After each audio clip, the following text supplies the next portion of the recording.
Have you ever heard of the astronomical tide or the rise of sea level?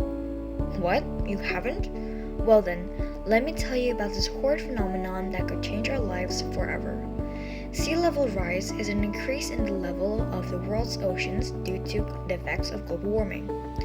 This phenomenon has been going on since 1880, and during that time, the global mean sea level, or GMSL, has increased around 8 to 9 inches. Our country is also in jeopardy. Jakarta, or the heart of our country, has been named the fastest sinking city in the world. The city is sinking by 2 to 4 inches each year due to excessive groundwater drainage. It is also said that according to the World Economic Forum, much of Jakarta could be underwater by 2050. There are two main factors that cause the level of the sea to rise. Global warming is one of the main factors that cause the rise of sea levels. As the ocean warms due to an increasing global temperature, seawater expands, taking up more space in the ocean basin and causing a rise in water level.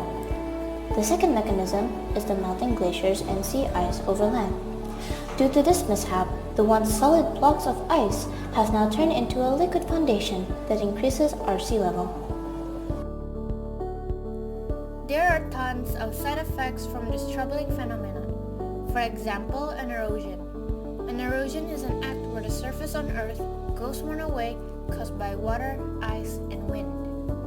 Other effects suggest damaging floods.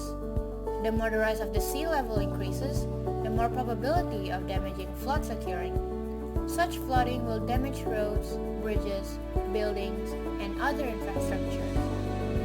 This doesn't just take damage onto humans, but it takes damage to animals as well.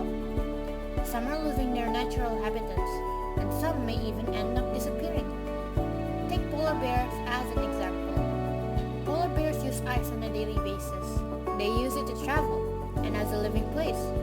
Without the ice, the polar bears will slowly start to disappear. It's actually very difficult to stop this phenomenon from happening at all, but what we can do is to try and decrease the probability of it occurring. We can do things such as reduce gas emissions, save electricity, do reforestation, use alternative energy, reduce the use of fossil-fueled vehicles, and not cut trees so carelessly. Now that you know all this, you'll help us, right? Let's improve our Earth for the greater good.